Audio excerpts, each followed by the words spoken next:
देखिए अब हम बात करेंगे साइक्लिक फोटोफॉस्फोराइलेशन की। अभी हम नॉन साइक्लिक देखें पिछले लेक्चर में और बहुत अच्छा समझाया था। अगर आपको समझ में नहीं आ रहा है तो बार बार उस वीडियो को चलाइए, फिर इंशाल्लाह ज़रूर समझ में आ जाएगा। ठीक है, तो अभी हम स्टार्ट करेंगे साइक्लिक फोटोफॉस्फोराइलेशन। देखिए आप इस वर्ड में कंफ्यूज मत होइएगा ना, कि आप तो बोले थे कि इलेक्ट्रॉन को दो वे में घुमा सकते हैं, साइक्लिक और नॉन साइक्लिक, फिर ये फोटोफॉस्फोराइलेशन कहाँ से आप जोड़ देते हैं। तो देखिए हमने पहले ही एक्सप्लेन कर दिया है कि इलेक्ट्रॉन को हम क्यों घुमाते हैं।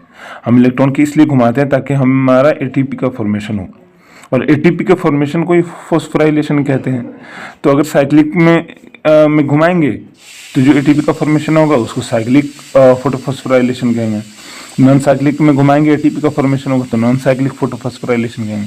अब ये फोटो क्यों लगाते हैं, क्योंकि देखिए यहाँ एनर्जी जो भी यूज होता है ना वो लाइट से यूज होता है। फोटो मतलब लाइट होता है, इसलिए साइक्लिक फोटोफॉस्फोराइलेशन और नॉन साइक्लिक फोटोफॉस्फोराइलेशन हम पढ़ चुके हैं। ठीक है, तो देखिए इसमें कुछ पॉइंट पहले याद रखिएगा, रिमेंबर कीजिएगा। इसमें क्या होता है ना, flow of electron in cyclic manner. Okay, इसमें साइक्लिक मैनर में इलेक्ट्रॉन को फ्लो होता है, और ये पाया कहाँ जाता है, occurs in stroma thylakoid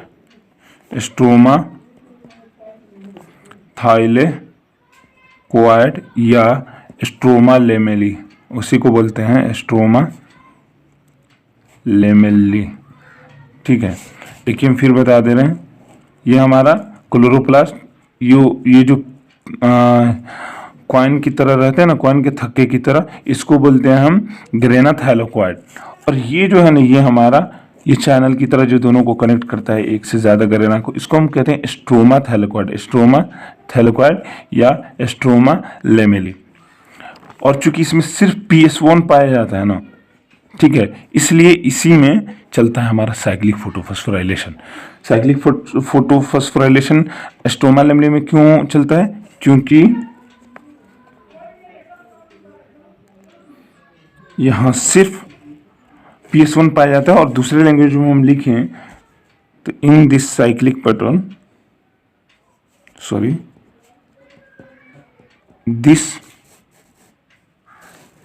this cyclic pattern is due to absence of NADP reductase enzyme and PS2। ये इतना इंपॉर्टेंट लाइन है जिसके बारे में आप सोच भी नहीं सकते, बहुत इंपॉर्टेंट है लाइन। क्यों होता है ये साइक्लिक पैटर्न में क्यों चलता है, क्योंकि इसके पास PS2 एब्सेंट होता है और NADP रिडक्टेज एंजाइम। अब ये NADP रिडक्टेज एंजाइम देखिए क्या, यही तो है NADP रिडक्टेज एंजाइम, यही तो है NADP FNR, फिर रिडॉक्सिन NADP रिडक्टेज एंजाइम, यही तो है जिसे NADPH बनता था, यही तो है जो कन्वर्ट करता था NADPH। और ठीक है, और यहाँ ATP बनता था कि नहीं। यानी अगर आप कहेंगे ये नॉन साइक्लिक था ना, देखिए सॉरी एक बात मैं पहले भूल गया बताना, कि ये जो स्कीम, ये जो इस टाइप का जाता है ना नॉन साइक्लिक, इसको Z स्कीम कहते हैं। और Z स्कीम क्यों कहते हैं, क्योंकि अगर आप इसको ऐसे रखिएगा ना तो देखिए Z की तरह बन रहा है। तो जो साइंटिस्ट दिया था ना, इसको Z स्कीम के नाम से दिया, भूल गया था तो याद रख लीजिएगा अभी। तो देखिए Z स्कीम में या नॉन साइक्लिक में दो प्रोडक्ट होते हैं, एक क्या होता है ATP, एक होता है NADPH2, इसी को लिख सकते हैं NADPH+। ठीक है ना, कोई दिक्कत। लेकिन जरा देखिए इसका प्रोडक्ट जो होता है ना, यहाँ दिख रहा है ना, यहाँ दिख रहा है ना कि ATP भी बन रहा है और यहाँ NADPH2 भी बन रहा है, दिख रहा है कि नहीं दिख रहा है। लेकिन अब देखिए वहां NADPH2 नहीं बनेगा, क्योंकि वो कह रहा है कि उसके पास NADP रिडक्टेज एंजाइम यानी ferredoxin NADP reductase enzyme absent होता है। देखिए लिखा है ना, यहाँ NADP रिडक्टेज एंजाइम एब्सेंट होता है। तो इसका प्रोडक्ट सिर्फ एक ही होता है, इसका प्रोडक्ट जो होता है वो होता है सिर्फ ATP। और जब साइकिल बनाऊंगा तो आपको समझ में आ जाएगा। याद रखना है कि इसके पास क्या क्या नहीं होता है, NADP रिडक्टेज एंजाइम नहीं होता है, और ये नहीं होगा तो NADP+ को 4 हाइड्रोजन लेके और 4 इलेक्ट्रॉन लेके NADPH2 में बदल ही नहीं पाएगा। इसलिए NADPH2 इसका साइक्लिक फोटोफॉस्फोराइलेशन का प्रोडक्ट नहीं है, सिर्फ ATP है इसका प्रोडक्ट। ठीक है, चलिए आइए बनाते हैं, हम साइकिल बना ही देते हैं। ये देखिए, ये हुआ PS1। PS1 में कितना रहता है? P680 P680 या 700 भाई, P700 रहता है ना। अरे उसी को तो बोलते हैं क्लोरोफिल 700, PS1 ही में होता है ना। ठीक है, अब ये देखिए, यहां से आप पहले की तरह जानते हैं कि इलेक्ट्रॉन कौन उठाएगा यहां से? आयरन सल्फर कॉम्प्लेक्स, पहले से भी जानते हैं, आप जानते हैं ना। अब देखिए वहां क्या होता था ना कि यहाँ देखिए, एक बार और समझ लीजिएगा ना। ये देखिए, यहाँ भी PS1 700 है कि नहीं? यहां से इलेक्ट्रॉन कौन पिकअप करता था? FeS। देखिए, और यहाँ भी किया FeS, किया कि नहीं? यहां से कहाँ गया? FD गया ना। तो देखिए यहां से भी जाता है FD के पास, फिर रेडॉक्सिन के पास गया इलेक्ट्रॉन, कोई दिक्कत नहीं। अब चूंकि देखिए यहां इलेक्ट्रॉन जाके यूज हो जाता था क्योंकि FNR था, यानी फिर रेडॉक्सिन NADP रिडक्टेज एंजाइम था, तो यहाँ इलेक्ट्रॉन यूज हो जाता था और क्या बन जाता था? NADPH2 बन जाता था कि नहीं? लेकिन अभी आप देखें यहाँ कि यहाँ तो NADP रिडक्टेज एंजाइम है ही नहीं, तो देखिए हम इसको इधर बनाते, लेकिन इधर से फिर घुमा के लाना इसको ना, इसलिए हम FD को इधर ही बना दिए कि FD से अब इलेक्ट्रॉन जो है ना डायरेक्ट कहाँ पहुंच जाता है? PQ के पास। जरा देखिएगा, बहुत अच्छा समझ में आ रहा है, आप जरा रुकिए तो सही। ये देखिए, फिर रेडॉक्सिन के पास गया, फिर रेडॉक्सिन के पास गया, FeS से फिर रेडॉक्सिन के पास गया। ये नॉन साइक्लिक है, लेकिन ये FNR नहीं है ना इसके पास, तो FD से कहां चला? ये देखिए, FD से डायरेक्ट कहां चलाया? यहां। समझ में आ रहा है? देखिए, FD से कहां चलाया? PQ के पास। अब कहेंगे कि आप शुरू से क्यों नहीं आए, PQ के पास क्यों आए? उसके पास PS2 भी नहीं है। PS2 नहीं है तो वहां से इलेक्ट्रॉन कौन पिकअप करेगा? है ये नहीं, यहां से तो भूल ही जाइए। तो फिर वही रिपीट करने लगता है PQ से। समझ में आना चाहिए यार। देखिए, हम साइक्लिक में क्या पढ़ रहे हैं? PS1 से इलेक्ट्रॉन FeS लिया, ठीक है, लिया। ये तो नॉन साइक्लिक में भी लेता था। नॉन साइक्लिक में FD के पास जाता था, साइक्लिक में भी FD के पास गया। अब नॉन साइक्लिक में FNR था ना, तो इलेक्ट्रॉन लौटता नहीं था, यही यूज हो जाता था। लेकिन साइक्लिक में वो FNR है नहीं, तो वो FD के पास से यहां FD के पास से किसके पास लौट जा रहा है? PQ, और फिर वैसे ही बहेगा। तो देख लीजिए, जस्ट इसी के ऊपर देख लीजिए, PQ के बाद कहां जाएगा? PQ के बाद उसमें जाता था साइटोक्रोम कॉम्प्लेक्स में, वही साइटोक्रोम B6FS उसके पास गया। उसके बाद कहां जाता था? नॉन साइक्लिक में PC के बाद कहां जाता था? फिर PS1 के पास। तो घूम गया। अरे घूम गया ना, आ गया कि नहीं? देखिए साइकिल बन गया। और आप जानते हैं कि जब भी इलेक्ट्रॉन यहां से गुजरेगा तो क्या बनेगा? ADP प्लस इनऑर्गेनिक फॉस्फेट मिलकर क्या बना देंगे? ATP। तो देखिए ATP बना कि नहीं? जब भी साइटोक्रोम से इलेक्ट्रॉन आएगा तो ATP बनेगा यहाँ ATP। इस पाथवे से जब भी इलेक्ट्रॉन गुजरेगा तो ATP बनेगा। लेकिन NADPH2 बनाने के लिए, NADPH प्लस बनाने के लिए इसके पास क्या होना चाहिए था? NADP रिडक्टेज एंजाइम, जो फिर रेडॉक्सिन रखता है, NADP रिडक्टेज एंजाइम। लेकिन यहाँ फिर रेडॉक्सिन नहीं, NADP रिडक्टेज एंजाइम नहीं है ना, तो फिर रेडॉक्सिन वापस यहाँ देखिए, वापस कहाँ इलेक्ट्रॉन भेज दे रहा है? फिर रेडॉक्सिन वापस कहाँ भेज दे रहा है? PQ के पास। देखिए अब कंपेयर कीजिए, आइए, दिख रहा है ना। तो देखिए PQ के पास यहां से साइटोक्रोम B6 गया, तो देखिए यहां भी PQ से साइटोक्रोम B6 गया। साइटोक्रोम से PC के पास गया, यहां भी साइटोक्रोम से PC के पास गया। PC से कहां गया? PS1 के पास, तो यहां भी PC से PS1 के पास। सेम टू सेम वही साइकिल है, बस यहां PS2 भी नहीं होता कि इधर से आएगा। सॉरी, इसको हटाइए। अब यहाँ PS2 तो है नहीं कि फिर इधर से आएगा जेड स्कीम बनाएगा, PS2 तो है नहीं। तो PS1 से स्टार्ट होता है, इधर FD के पास जाके यूज हो जाना था, लेकिन FD के पास से फिर लौट आता है PQ के पास, क्योंकि इसके पास NADP डिडक्टेज एंजाइम नहीं है। ये हुआ हमारा साइक्लिक फोटोफॉस्फोराइलेशन। इतना ही है भाई, याद रखिएगा अच्छे से तो मजा आ जाएगा। ठीक है, देखिए अब हम बात करेंगे फोटोफॉस्फोराइलेशन की। अब देखिए कंफ्यूज मत होइएगा, एक होता है cyclic photophosphorylation, non cyclic photophosphorylation. वो सब भी तो फोटोफॉस्फोराइलेशन था। हम ये क्यों फोटोफॉस्फोराइलेशन फिर से देख रहे हैं? तो देखिए हमने साइक्लिक और नॉन साइक्लिक में देखा, फोटोफॉस्फोराइलेशन मतलब लाइट के प्रेजेंस में ATP बन जाना, तो बन गया ATP। हमने बस ATP बना दिया। और ये ATP ADP plus inorganic phosphate से कैसे बनता है, कैसे क्या होता है, वो अब हम देखेंगे फोटोफॉस्फोराइलेशन। हमने साइक्लिक नॉन साइक्लिक में क्या देखा कि बस एटीपी बना दिया हमने, एडीपी प्लस इनऑर्गेनिक फॉस्फेट्स। कैसे बनाया ये हमने नहीं देखा, ठीक है, लेकिन यहाँ अब हम देखेंगे, ठीक है। चलिए आइए देखिए, ये क्या है, photophosphorylation is the formation of ATP in chloroplast due to proton gradient. अब देखिए ग्रेडियंट का मतलब क्या होता है ना, मान लीजिए, देखिए पहले से मैंने लिख के रखा था ना, क्योंकि लिखा बहुत लिखना था इसमें, ठीक है। मैं एक बार स्लाइड कर दूंगा ऐसे, जो बताते जाऊंगा आप लिखते जाइएगा। बहुत लिखना था तो टाइम वेस्ट होता है वीडियो में, इसलिए मैंने पहले ही लिख लिया इसको। कि देखिए ग्रेडियंट का मतलब होता है ना, एक तरफ हाई और एक तरफ लो। अगर मान लीजिए एक तरफ हाई है कोई चीज, एक तरफ लो है, तो इस वाल के क्रॉस ये ग्रेडियंट बना। और यहाँ क्या कह रहा है, किसका ग्रेडियंट, प्रोटॉन का ग्रेडियंट होना चाहिए। यानी इधर H प्लस हाई है, इधर H प्लस लो है, तो हम कहेंगे कि अच्छा H प्लस का ग्रेडियंट बन गया, यानी प्रोटॉन के ग्रेडियंट बन गया। किसके क्रॉस, थैलेक्वाइड मेम्ब्रेन के क्रॉस। फिर से मैं आपको थोड़ा एक्सप्लेन कर दूं, देखिए ये है थैलेक्वाइड, ये ग्राना, इसी को बोलते हैं ग्राना थैलेक्वाइड, बोलते हैं कि नहीं ग्राना थैलेक्वाइड, ठीक है ना। अब ये जो है ना, इसका एक निकाल लीजिए आप, इसका एक ही बना रहा हूं, और ये है क्लोरोप्लास्ट। ये कई बार मैं बता चुका हूं। ये क्या है, स्ट्रोमा, अंदर क्या है, लूमेन, और ये क्या है, ये जो वॉल है ना, ये वॉल, यही है थैलेक्वाइड मेम्ब्रेन। थैलेक्वाइड का मेम्ब्रेन क्या है, थैलेक्वाइड मेम्ब्रेन। कोई दिक्कत, तो इसी मेम्ब्रेन के अक्रॉस ऐसे प्रोटॉन ग्रेडियंट बनता है, अक्रॉस से थैलेक्वाइड मेम्ब्रेन। और क्यों बनता है, ईटीएस की वजह से। ईटीएस मतलब इलेक्ट्रॉन ट्रांसपोर्ट सिस्टम, ये जो साइक्लिक और नॉन साइक्लिक में चला है ना इलेक्ट्रॉन, उसी की वजह से प्रोटॉन ग्रेडियंट बनता है। और इसको समझाया किसने, कीमो ऑस्मोटिक थ्योरी ने।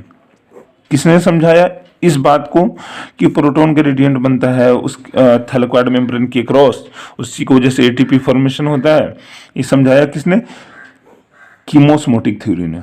और इस कीमोस्मोटिक थ्योरी को दिया किसने, पीटर मिशेल ने। ये देखिए सिर्फ इतना समझने वाली बात थी, अभी टेंशन मत लीजिए, अभी समझाया नहीं हूं कुछ, ठीक है। तो अभी हमने क्या देखा, अभी जस्ट फोटोफॉस्फोराइलेशन में हमने देखा कि एटीपी बनता है क्लोरोप्लास्ट में किसकी वजह से, due to proton gradient. Thylakoid membrane के क्रॉस जब प्रोटॉन ग्रेडियंट बनता है तो एटीपी का फॉर्मेशन होता है, बात खत्म। प्रोटॉन ग्रेडियंट का मतलब मैंने समझा दिया। ग्रेडियंट का मतलब होता है, एक अगर ये थैलेक्वाइड मेम्ब्रेन के क्रॉस बनाए ना, तो एक तरफ प्रोटॉन हाई होगा, एक तरफ प्रोटॉन लो होगा, तो इसका मतलब हुआ कि अब जाके ग्रेडियंट बना, ठीक है, ठीक है। तो प्रोटॉन ग्रेडियंट के बनने की वजह से एटीपी का फॉर्मेशन हुआ, थैलेक्वाइड मेम्ब्रेन के क्रॉस से प्रोटॉन ग्रेडियंट था। इसी को समझाया किसने, कीमोस्मोटिक थ्योरी ने। भूलिएगा मत, जो भी लाइन लिखाता हूं मैं पहले यहाँ बोल दिया हूँ, सब स्टार वाले पॉइंट होते हैं, या कोई छोटा मोटा पॉइंट लिखाता ही नहीं मैं, और यही सब पूछा जाएगा, आप टेंशन मत लेना। और इसको दिया किसने था, पीटर मिशेल ने। अब देखिए हम फिर हेडिंग दिए हैं, region of proton gradient across thylakoid membrane, कि ठीक है हम यहाँ बोले कि proton gradient across thylakoid membrane बनाया तो एटीपी बना, तो आखिर ये प्रोटॉन ग्रेडियंट बनने के पीछे राज क्या है। तो आप 3 पॉइंट ध्यान में रखेंगे, फिर से मैं यहाँ बना रहा हूं और समझा रहा हूं कि ये क्या है हमारा, क्लोरोप्लास्ट, ये क्या है हमारा, थोड़ा बड़ा बना दे रहा हूं, थैलेक्वाइड या ग्राना थैलेक्वाइड। एक होता है चैनल की तरह स्ट्रोमा थैलेक्वाइड या स्ट्रोमा लेमेली, इसको क्या बोलते हैं, ग्राना थैलेक्वाइड। कोई दिक्कत, अब आइए, तो पहला पॉइंट याद रखिए। अब देखिए इसी में सारा लाइट रिएक्शन चलता है कि नहीं, इसी में तो चलता है, ग्राना में जाके देखिए। साइक्लिक नॉन साइक्लिक इसमें चलता है, साइक्लिक इसमें चलता है ना। तो पीएच2 के पास वाटर स्प्लिटिंग कॉम्प्लेक्स था ना, तो water splitting complex present towards the inner side of the thylakoid membrane. ये कह रहा है कि वाटर स्प्लिटिंग कॉम्प्लेक्स कहाँ होता है, इस वॉल के इनर साइड प्रेजेंट होता है, इसकी वजह से प्रोटॉन ग्रेडियंट बनता है। पहला पॉइंट तो यही कह रहा है ना। अब कैसे बनता है वो आप देखेंगे, 1 मिनट रुकिए, बस आप ध्यान में क्या रखना है, फर्स्ट पॉइंट कि ये जो वाटर स्प्लिटिंग कॉम्प्लेक्स है वो किधर प्रेजेंट है, inner side of the thylakoid membrane में प्रेजेंट है, यानी थैलेक्वाइड मेम्ब्रेन के अंदर, यानी लुमेन की तरफ, ठीक है ना। दूसरा का देखिए, PQ plastoquinone is present towards the outer side of the thylakoid membrane, यानी ये इधर कहीं प्रेजेंट है, और ये इधर क्यों प्रेजेंट है? ताकि रिमूव प्रोटॉन फ्रॉम स्ट्रोमा, ये स्ट्रोमा है ना, अभी तो बताया था ऊपर, ये देखिए बताया नहीं था कि ये स्ट्रोमा है, ये लुमेन है। तो ये क्या कर रहा है कि यहां से H प्लस को रिमूव करता है, रिमूव करके, और आगे पढ़िए, from stroma and pump inside the lumen. इसका काम होता है PQ is present towards the outer side of the thylakoid membrane, remove proton from stroma and pump inside the lumen। ये यहां से रिमूव करता है स्ट्रोमा से, और लुमेन के अंदर क्या करता है? पंप करता है। कोई दिक्कत? अब देखिए तीसरा का NADP reductase enzyme present towards the stromal side. Stromal side मतलब स्ट्रोमा के साइड, तो ये FNR इधर प्रेजेंट है स्ट्रोमा के साइड। अब देखिए, अब तीनों पॉइंट जरा समझा रहा हूं। विच रिमूव प्रोटॉन फ्रॉम स्ट्रोमा, ये कह रहा है कि यहां से प्रोटॉन मतलब क्या करता है? रिमूव करता है। तो अब मैं समझा रहा हूं, ये तीनों पॉइंट तो पहले आपको लिख के इसे सेम टू सेम याद करना है। आखिर water splitting complex inner side of the lumen में प्रेजेंट है, तो कैसे बन जाएगा भाई? मतलब प्रोटॉन ग्रेडियंट क्यों बनेगा अगर वाटर स्प्लिटिंग कॉम्प्लेक्स अंदर है? तो पहला सवाल। दूसरा का पॉइंट तो अब ये क्लियर हो गया कि PQ outer side of the thylakoid membrane रहता है, ठीक है, और इसका काम होता है H प्लस स्ट्रोमा से हटा के अंदर पंप करना। ये दूसरा का बिल्कुल क्लियर है कि नहीं? तीसरा का कह रहा है कि बाहर साइड ये भी होता है थैलेकॉइड मेम्ब्रेन के NADP रिडक्टेज, और यहां से H प्लस रिमूव करता है। पहला तीसरा समझा दूंगा। पहला कह रहा है कि वाटर स्प्लिटिंग कॉम्प्लेक्स अंदर है, इसलिए प्रोटॉन ग्रेडियंट बन रहा है।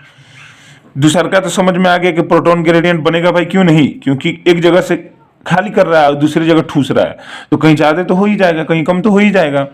तो ये तो बिल्कुल क्लियर है मेरे हिसाब से। तीसरा का भी मैं समझा दूंगा कि FNR आखिर यहां से कैसे प्रोटॉन रिमूव कर रहा है। यहां से रिमूव करेगा तो यहां कम करेगा ना, सॉरी, FNR यहां से स्ट्रोमा साइड से प्रोटॉन जो रिमूव करेगा, तो यहां प्रोटॉन कम होगा कि नहीं होगा?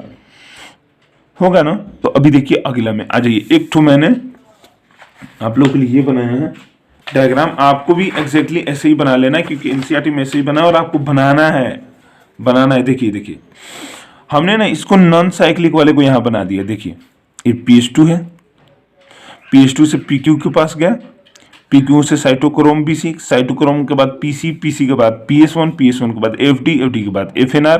बनाया है कि नहीं? और ये देखिए ये थाइलोक्वाड है। ये क्या है? थाइलोक्वाड। तो थाइलोक्वाड में असल में इसी तरह चलता है, समझे? वो तो जेड स्कीम बोला था कि ऐसे ऐसे चलता है, लेकिन वो थाइलोक्वाड मेम्ब्रेन तो दिखाया नहीं था ना। अब देखिए, अब दिखाया NCERT। अब इससे कुछ चीजें एकदम साफ हो जाएंगी। देखिए चलिए आइए, वाटर स्प्लिटिंग कॉम्प्लेक्स किसके पास होता है? PS2 के पास होता है? नहीं होता। तो जाके देखिए, याद कीजिए, पिछली बार बताया था। इसी को तो बोलते हैं वाटर स्प्लिटिंग कॉम्प्लेक्स या ऑक्सीजन इवॉल्विंग कॉम्प्लेक्स। इसका काम होता है वाटर को तोड़ना। अब देखिए, तोड़ के हाइड्रोजन दिया कि नहीं दिया? H plus. लुमेन में H प्लस छोड़ा कि नहीं? तो H प्लस का लुमेन में क्या हुआ? हाई हुआ, क्योंकि H प्लस लुमेन में छोड़ रहा है। अब समझ में आया कि Y water splitting complex, Y water splitting complex produce the proton gradient inside the lumen of the thylakoid. समझ में आ जाना चाहिए भाई। ये अंदर प्रेजेंट है, अंदर प्रेजेंट है तो क्या करेगा? अंदर ही तोड़ेगा ना। अंदर प्रेजेंट है तो अंदर वाटर को तोड़ेगा, अंदर जब वाटर को तोड़ेगा तो अंदर ही H प्लस रिलीज होगा ना। तो देखिए H प्लस रिलीज हो गया अंदर जब H प्लस रिलीज होगा, यहाँ H प्लस रिलीज हुआ, तो H प्लस का कंसंट्रेशन लुमेन में बढ़ा है कि नहीं? लुमेन ये है, ये स्ट्रोमा है, ये सारा स्ट्रोमा मतलब क्लोरोप्लास्ट के अंदर वाला, ठीक है। अब देखिए, अब दूसरा क्या है कि यहां से इलेक्ट्रॉन भी रिलीज हुआ ना, तो इलेक्ट्रॉन लेके कौन चलता है? PQ इलेक्ट्रॉन लेके चलता है कि नहीं? पहले तो इलेक्ट्रॉन को इलेक्ट्रॉन एक्सेप्टर उठाता है, फिर उसके बाद PQ के पास जाता है।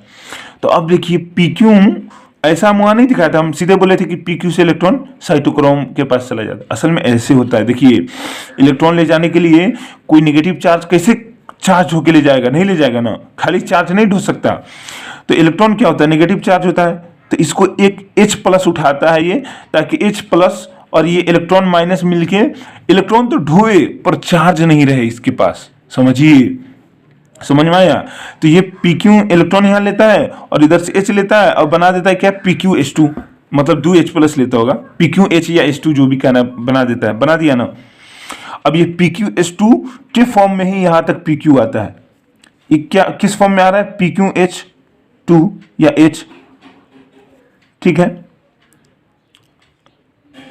अरे H2H तो बैलेंस करने के लिए रिएक्शन है यार, 2H लीजिएगा तो H2 हो जाएगा, यहाँ से 2 इलेक्ट्रॉन, यहाँ तो असल में 4 इलेक्ट्रॉन होता है, 4 इलेक्ट्रॉन होता है तो 4H प्लस लेगा, 4H प्लस लेगा तो 2PQH2 बनाएगा, हो गया। देखिए बैलेंस। क्यों परेशान है कि PQH2 या PQH?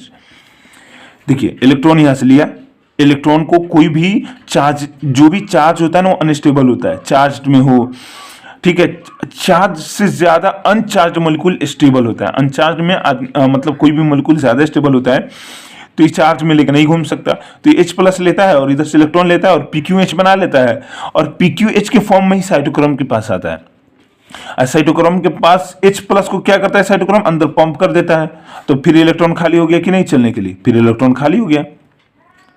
समझ में आया? H प्लस छोड़ दिया तो जिस H प्लस के साथ इलेक्ट्रॉन मिलके न्यूट्रल बनाया था, तो फिर H प्लस जब अलग हुआ तो इलेक्ट्रॉन बच गया कि नहीं फिर ढोने के लिए। तो अब देखिए PQ क्या किया, इलेक्ट्रॉन पंप किया अंदर, फिर इलेक्ट्रॉन H प्लस का कंसंट्रेशन अंदर बढ़ाया, और PQ तो क्या किया, बाहर घटाया तब अंदर बढ़ाया। PQ यही किया ना, देखिए बाहर से लिया, ठीक है, अंदर बढ़ाया, बाहर घटाया, H प्लस को बाहर घटाया है PQ ने, तो PQ दोनों काम कर रहा है। वाटर स्प्लिटिंग कॉम्प्लेक्स तो बस कर रहा है कि H प्लस बढ़ा दे रहा है अंदर परसेंट होने की वजह से, समझना यार प्लीज। और PQ क्या कर रहा है कि बाहर घटा रहा है, H प्लस उठा के अंदर भी फेंक रहा है, तो फिर अंदर बढ़ा, बाहर घटा भी, ये देखिए बाहर कुछ घटा ना बाहर। अब देखिए ठीक है, इलेक्ट्रॉन अब पहुंचा कहां, PS1 के पास, PS1 से FD के पास, FD से FNR के पास, और आप जानते हैं कि FNR के पास क्या होता है, ये कहां प्रेजेंट है, लुमेन के आउटसाइड यानी स्ट्रोमल साइड प्रेजेंट है, देखिए प्रेजेंट है कि नहीं। और यहां से इसका काम ही होता है NADPH बनाना, NADPH बनाने के लिए क्या करेगा H प्लस, तो देखिए बाहर से H प्लस यूज कर रहा है यानी कम कर रहा है, तो फिर घटा रहा है, तीनों मिलके देखिए कैसे प्रोटॉन ग्रेडियंट नहीं बनाया। वाटर स्प्लिटिंग क्या किया, वाटर को तोड़ के H प्लस दिया तो H प्लस बढ़ा, अंदर दिया H प्लस, क्योंकि वाटर स्प्लिटिंग कॉम्प्लेक्स इनसाइड होता है। पहला पॉइंट में है हमारा। दूसरा का पॉइंट में है कि PQ जो होता है ना, पंप करता है हाइड्रोजन को, स्टोमा साइड से हटा रहा है, देखिए ले रहा है स्टोमा साइड से, और लुमेन में आके पंप कर दे रहा है इसको, फिर लुमेन में बढ़ गया, बाहर घटा भी दिया बाहर। फिर यही इलेक्ट्रॉन जाता है NADP प्लस, जब NADPH में बदलता है इलेक्ट्रॉन लेके, तो क्या होता है, फिर H प्लस यहां से ये FNR हटाता है, कहां से, स्टोमा साइड से, तो फिर H प्लस घटाया कि नहीं घटाया, देखो 2 में घटाया और अंदर बढ़ाया वाटर स्प्लिटिंग कॉम्प्लेक्स ने और PQ ने। समझ में आई ये बात? तो देखिए ये प्रोटॉन ग्रेडियंट बन गया कि नहीं, एक तरफ प्रोटॉन ज्यादा, दूसरी तरफ प्रोटॉन कम, तो ये प्रोटॉन ग्रेडियंट बन गया। ये लीजिए प्रोटॉन ग्रेडियंट, यही तो है प्रोटॉन ग्रेडियंट, बना कि नहीं बना। अब इससे अच्छा क्या समझाऊं यार, समझ में तो आना चाहिए ना, नहीं समझ में एक बार चलाई, 2 बार चलाई वीडियो को, देखिए समझिए, प्रोटॉन ग्रेडियंट बन गया। और जब प्रोटॉन ग्रेडियंट बनता है ना, तो क्या, अब एक पॉइंट आपको लिखा रहा हूं, अब मजा आएगा वो पॉइंट सुन के।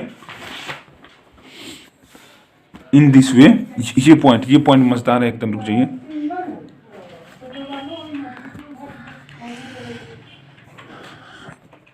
यहां लिखा रहा हूं, in this way electrochemical proton gradient develop. Proton gradient develop हो गया कि नहीं, प्रोटॉन ग्रेडियंट डेवलप हो गया, आपके सामने डेवलप हुआ है।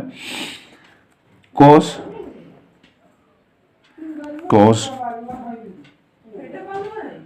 Back flow of proton from lumen to stroma due to development समझ जाइएगा उससे, development of proton motive force इसमें थोड़ा वक्त लिखेगा, ये लिखना पड़ेगा, ये लिख दूंगा ना तो बहुत अच्छा समझ में आ जाएगा। रुक जाइए अभी 2 minute. Hence ATPase activated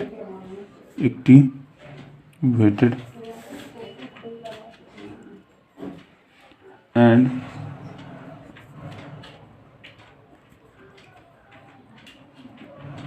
catalyze synthesis of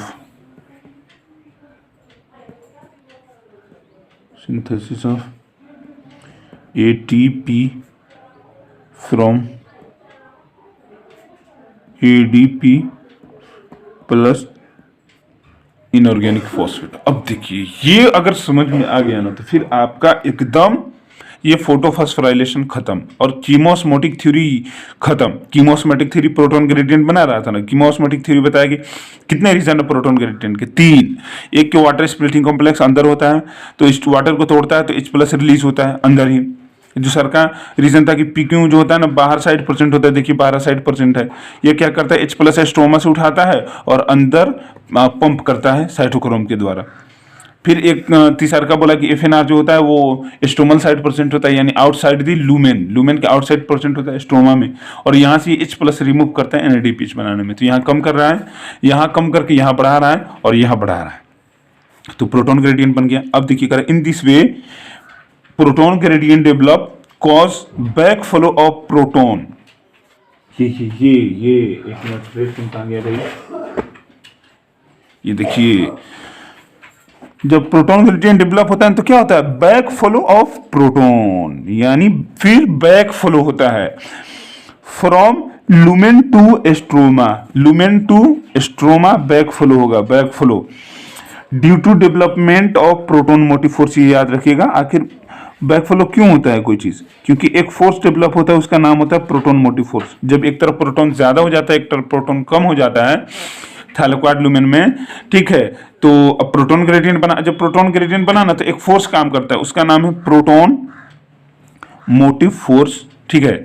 और प्रोटॉन मोटिव फोर्स जब बनेगा यानी डेवलप हो जाएगा तो प्रोटॉन कहां से कहां होगा? From lumen to stroma.